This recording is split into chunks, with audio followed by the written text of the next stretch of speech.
Hey everyone, welcome to my very first episode of Blessings in Surprise here on my new YouTube channel. In today's video, you're going to get a little glimpse into a day in the life in our family.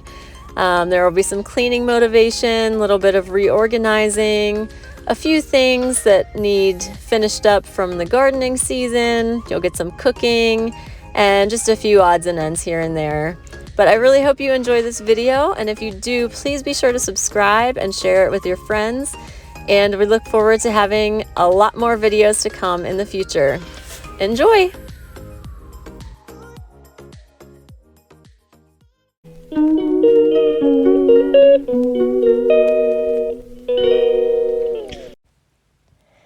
So for those of you who don't know me, my name is Anne. I am married to a wonderful husband who works full-time. I also have 3 amazing children, and they are in cyber school, so they're home with me during the day.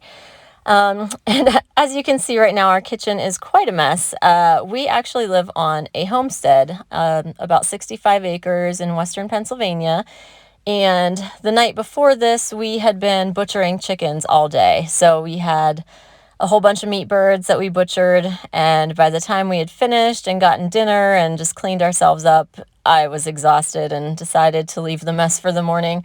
But you can see here I have some gluten-free chicken fingers that I made from the chicken tenders, and this was actually from a batch of birds that we had butchered the week before. I just covered them with some gluten-free flour, some cornmeal, some gluten-free oats, some honey, some seasonings, and I baked them, and they came out really nicely. So before I do anything this morning, I am making myself some breakfast because I've never been a morning person. I probably never will be, but I do wake up with my husband every morning between 4:30 and 5 o'clock in the morning when he gets up for work. And so as you can see, it's still dark outside. We're up hours before the sun comes up. So first things first, I need to feed myself and get some energy going.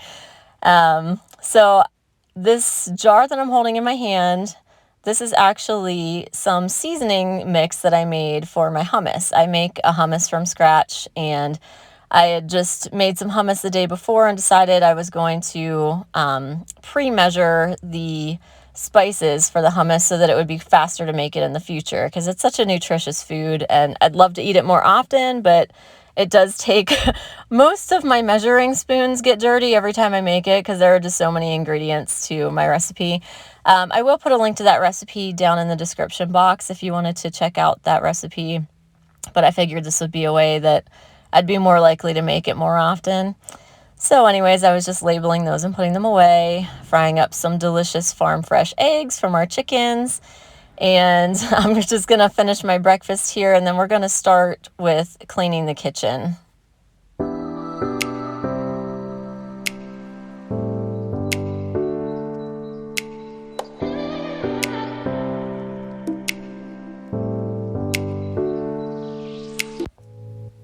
Okay, apparently I lied. We're not going to start with cleaning up the kitchen. We're going to start with laundry. I just forgot what order I did things in.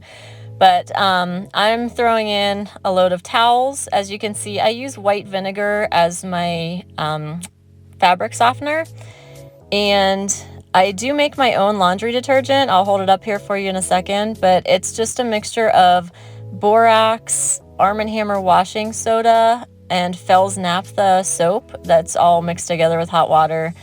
And I've been using that for a while now, for a couple years, because it is so much cheaper than buying store-bought laundry detergent.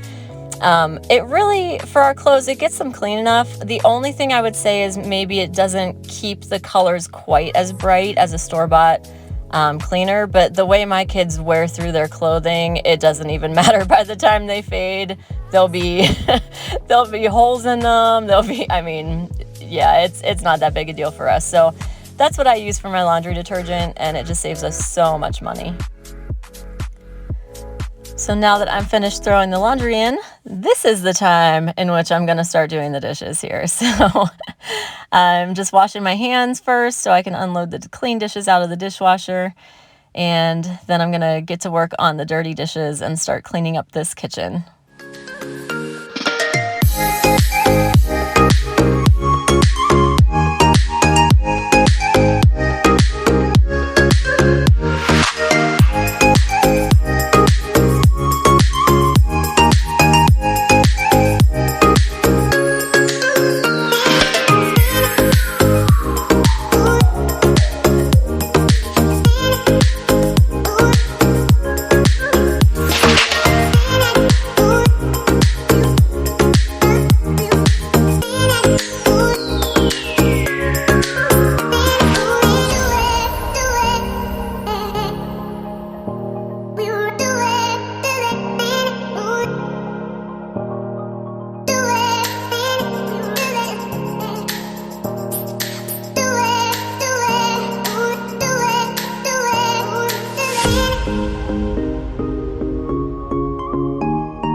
So a typical morning in our family, I'm obviously up before the kids.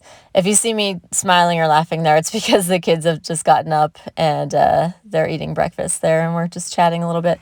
But normally I get up first, the kids will come down later, eat some breakfast, and they actually take care of the animals most of the time. So the girls are getting ready to go take care of the dogs, and I'm working on this massive pile of dishes. If you noticed, I tried to wash the casserole dish, just rinse it out so I could throw it in the dishwasher, and realized there was so much cheese crusted on the side of it. There was no way it was going to come off in the dishwasher. So I am letting that soak with some dish soap there, and I'll try and scrub it again in a little bit. But if you have any suggestions on a good dishwasher, let me know. Just leave a comment down below. And we just bought this dishwasher, it had to be maybe 2 years ago. It's almost new, but the pull-out trays where you put the dishes, they have already started rusting. Like, chunks of it have fallen off. There's just rust all over, and it keeps spreading, and before long we're gonna have to get a new one, and I'm really disappointed. But if you have a suggestion, if you have a dishwasher, or if you know somewhere where we could buy stainless steel racks for our current dishwasher, which is an LG, leave me a comment down below, because that's something that we're gonna have to address pretty soon. But hey, you can see through the window the sun is just starting to come up, so that's exciting. The day is about to begin. But I'm just gonna keep washing these dishes, and we'll be back in a minute.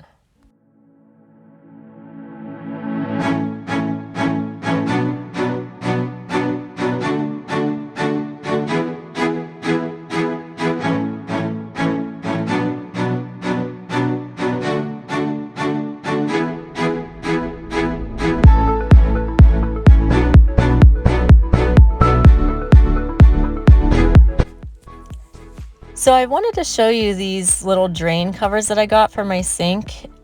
Originally, the ones that I had been using had, you can see it on the left there, they had a lot bigger holes in them, and there was just chunks of food getting stuck in there. Chunks of food would get underneath it and go down into the drain. So I bought these little drain holders that I really like it a lot better. They have really, really tiny holes, so you're not gonna lose any food down there. They make a nice tight seal around the drain so nothing gets underneath them. And then that way they even have a little handle, you can carry it over to the garbage can, dump it out.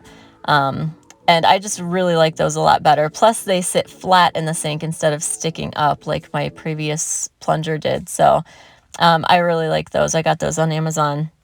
As you can see, I did not get finished with the dishes. I tried, but I had to hurry up. On Mondays, we are super busy. I mean, we're busy every day, but I had to run kids here and there, and I did get some of the dishes done. I got some of the countertop clean, so that was exciting. But at this point, I had to stop because I needed to go down to the basement kitchen, and I needed to get some eggs washed. I was selling some eggs that day and needed to drop them off. So I am preparing the sink down here to wash my eggs. These are eggs from the chickens that we keep, and you don't have to wash farm fresh eggs from your chickens as long as you keep them dry and you keep them at a steady temperature. You don't actually have to wash them. There's something called a bloom that covers the eggshell when it's first laid by the chicken, and that bloom protects the egg from any bacteria getting inside. What you have to worry about is if the egg gets wet, that bloom can be washed off, and then the egg is susceptible to taking in bacteria. So you obviously don't want that. But I actually do keep my eggs in the refrigerator. Even though they're unwashed, I still keep them in the fridge. This time of year, it's pretty cold in the mornings, and if you bring cold eggs inside and put them in a warm spot, they might get condensation on them, which then would wash off the bloom, or could potentially wash off the bloom. So just to keep them safe, I keep them in the fridge before and after I wash them. So I'm just switching the laundry in between washing eggs here. But as I said, so I do wash my eggs before I distribute them, and here you can see it's later in the day when I did get back to the dishes. So I did eventually finish all of the dishes, yay me, but I didn't film that part because my daughter was talking to a friend in the next room, and just to respect their privacy, I did not want to be filming while they were talking. So that part is not filmed, but I promise I did it. And of course you see a dirty knife in the sink. As soon as I finish and leave the room, somebody comes and dirties more dishes, but that's how it goes when you're a mom. So that's just what it is. But I'm glad to have that all done. It feels really good.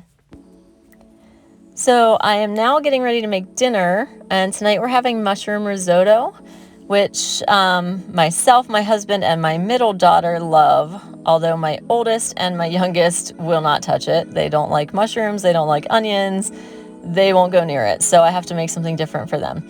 But right now I'm working on the mushroom risotto, and I use our chicken broth that I make from our chickens in this recipe.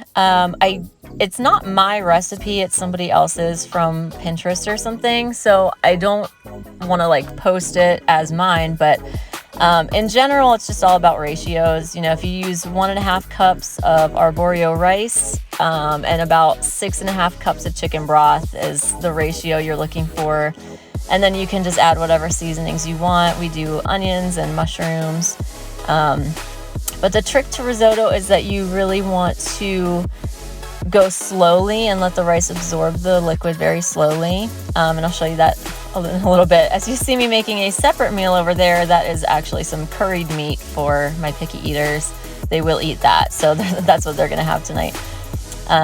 So I sauteed the mushrooms, and then I sauteed the onions with the rice. You just toast it by itself for a little bit, and then you put in some chicken broth, and you do this a little bit at a time.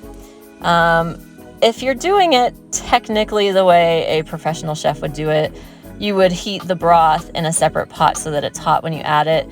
Honestly, it doesn't really make a difference, you know, like whether it's hot or not. It might take a little longer if it's not hot, but either way, you're gonna end up with risotto in the end. So why dirty an extra pot? That's my thinking. So you can see this texture here where the rice will start to absorb the liquid. And so when you can move a spatula across the bottom of the pan and the liquid doesn't run back in, that's when you know it's time to add some more liquid. So I just do like maybe about a half a cup or a cup at a time. And you have to stir it constantly, so that's the annoying part with the risotto. But it does taste really good, so we really like it. So as you can see, you just keep stirring and stirring until the rice absorbs that liquid, and then you add a little bit more until all of your broth is used up. And then at the end, I just season it to taste. For us, I usually do onion powder, garlic powder, salt, pepper. That's me throwing the mushrooms back in at the end. And that's about it. We really like it.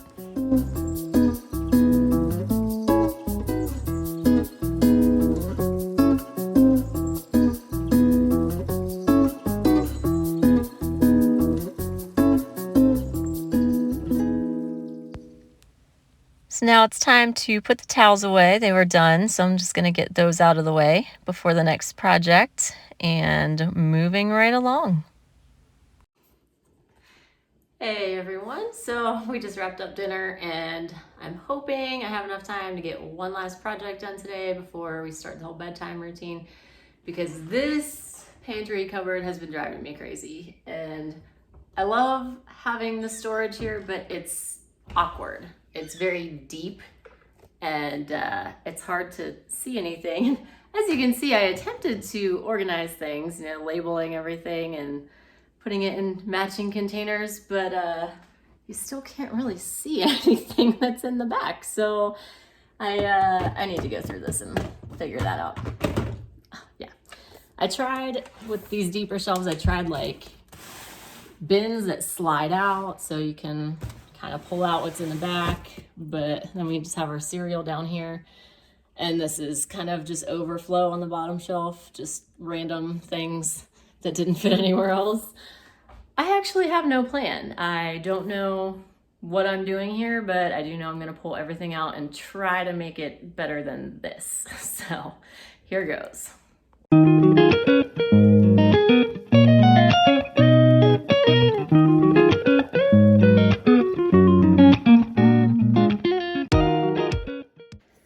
Okay, so organize these containers by size. Hoping I can put all the tall ones in the back and shorter ones in the front so I can see everything at one time. Some of this stuff, like, I don't even understand. Like, why do I have this many craisins? This is an obscene amount of craisins for one person to have. Like, why is this container so big? I have no idea. My kids love those though, so especially when we do salad night or something, they load up on craisins. So whatever, we'll eat them. But some of this stuff I think I'm going to try to put into smaller containers. Like, I don't need a container this big for my flaxseed. That's just something I add to granola just to get a little extra nutrition. Okay, so black-eyed peas, I bought these at the beginning of the pandemic when I was just stocking up on dry goods because, you know, we all thought the world was ending. I don't think I've ever eaten a black-eyed pea in my entire life. I don't know why. Like, they were on the shelf. I just bought them because they were there, and I thought, yeah, we'll have to eat that. Whoop! And then I dropped the camera. I thought, yeah, well, we'll have to eat that because, you know, we're all going to be starving and there's going to be no food. So I'll just take whatever's here. So, yeah, they have been sitting there for years now. Never eaten one. Maybe I'll have to find a recipe for that. If you guys have a good recipe for black-eyed peas, send it my way. I'll try it out. Yeah, I do need to refill my arborio rice. I just used up the last of it tonight when we made risotto. Yeah, there's not really too much else I can put into smaller containers. Maybe the millet. I usually buy my grains in bulk. That's why a lot of these containers are bigger than what it looks like they need. So anyways, I'm gonna see what I can do here and I'll be back. All right, so in the back row, we have jasmine rice, quinoa, old-fashioned gluten-free oats, graham crackers, and marshmallows. We do a lot of s'mores on our property, so gotta have the graham crackers, marshmallows, and the chocolate will be in the next row.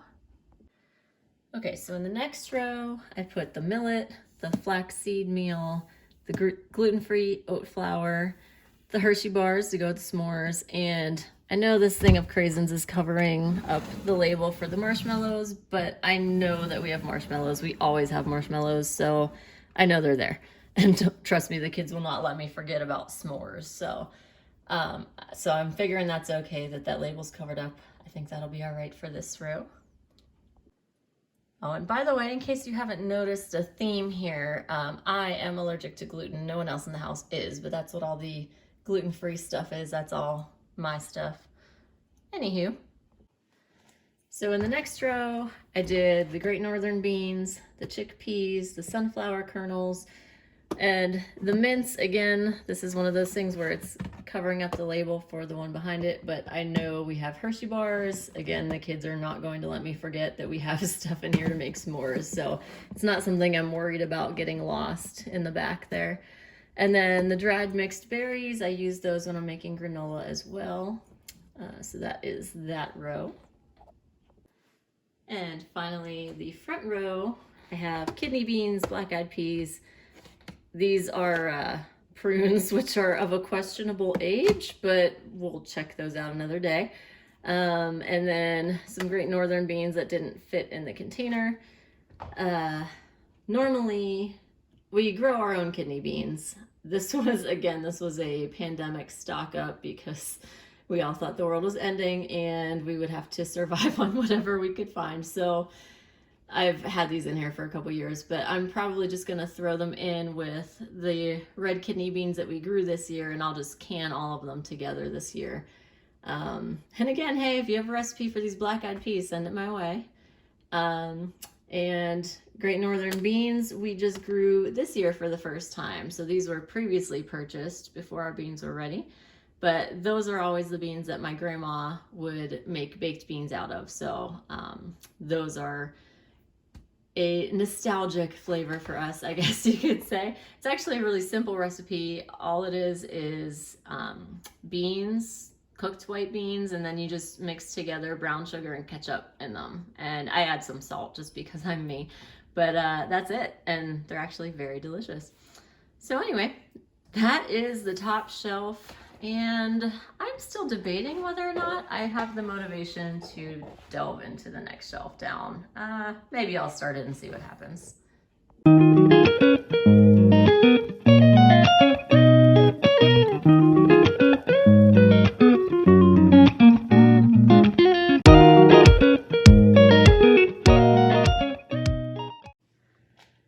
right, so the second shelf, I ended up just putting all the snacks back in here, but I got rid of the ones that were super old and expired, and I decided to just keep the crackers in boxes in this bin instead of trying to put them in a container up here because there's just not enough room up here.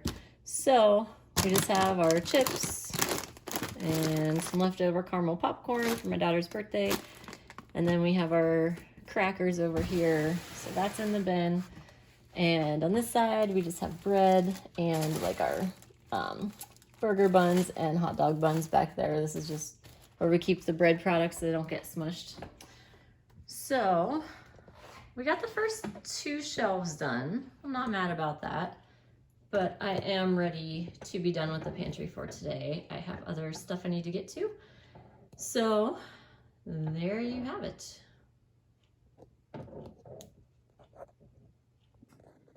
Okay, so my last task for the day before we get into bedtime mode is trying to finish shelling some of these beans and saving some of my basil seed. I mentioned in a previous part of the video that we do grow our own red kidney beans. I've been working on shelling these for, oh gosh, I don't know, months now. I just never seem to have the time to finish them. But I did get down to just this much left in the bag, not too much more, plus what's on the table here. Now, these, if you've never grown them, you actually let them dry on the plant. You can pull the whole plant out at once if you want to and just hang the entire plant upside down and let it dry, or you can pull the individual pods off. I do it that way just because we don't have a whole lot of space for me to hang the plants to dry, and it's just easier to have less substance in here when I'm looking for a spot to dry these. I will try to include at some point, I'll do a video of how I dry these, but that'll be a different video for a different day. Now this year, we actually had a lot of red beans that got kind of like mildewy. That is my fault because we got a lot of weeds growing around them, and then we got a lot of rain, so all that water was just sitting on them. So some of the beans you can see if I can get it to focus on the bean. Focus, there we go. So some of them got kind of like mildewy, as you can see. So I am sorting them out in this tray first. Oh, focus camera, there we go. So I'm spreading them out in here so I can sort out the good ones from the bad ones, and then the good ones will go in my jar for storage until I have time to can them. So that's what I had so far. The other thing I am working on shelling, or seeding I should say, is our basil. So I try to save as many seeds as I can from our garden each year, just so I'm not spending money on seeds when I don't need to be. So the basil, after it bolts, which is when it sends up little flowers, they will dry, and so that you end up with these little stems.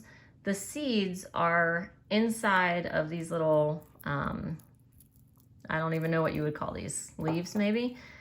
I am actually gonna try and set the camera up on a tripod so I can show you how to get the seeds out of here. Okay, so you see this teeny tiny little dot on my palm here. That is a basil seed. So that is what you are trying to squeeze out of these flowers. I actually attempted to film myself squeezing this out of the flowers, and it was a disaster. Like, nothing was coming out, and I got crumbs everywhere, and I had to delete the video and start over. I will try one more time. Let's see if I can get some seeds to come out live on screen here. But basically, you're just gonna use your fingernails to kind of pry it open. You can rub it together in your fingers. Just try and get the seeds to come out. This actually is going to smell amazing when you do this because it smells like basil. So it smells really good. All right, this one's working out for me. This one was nice, thank you. So you can see I've got a few seeds in my palm, and I can get a few more out of here. Maybe not, I'll work on that one later when I'm not on video. So anyway, you see these seeds here. I've got a little handful of seeds there that came out of that flower. So I'm gonna dump them in my bowl. And like I said, I will save these and plant them next year so I don't have to buy basil seeds. The way that I store my seeds, if I'm gonna use them within a year, I don't necessarily put them in the freezer. But if I'm not sure I'm going to use them all up within the next year, I actually will just put them in little envelopes and put the envelopes inside of a freezer safe Tupperware container. And I store my seeds in the freezer. And I've used seeds that were 2 or 3 years old and they germinated just fine when you store them that way. I've heard other people say they'll store for up to 5 years like that. I haven't ever gone that long without using them, so I don't know how that would work out for anyone else, but word on the street is that might work for you. So anyways, I am going to just spend the rest of the evening shelling these beans and getting my basil seeds out, and I will see you guys in another video. Good night. Hey guys, thank you so much for watching my very first video for Blessings in Surprise. I hope you enjoyed it, and we have a ton more content coming your way, so be sure to subscribe and click the little bell for notifications and click all so that you never miss a video. Subscribing is free, so subscribe, share, like, comment, and thanks for watching. We'll see you soon. Bye-bye.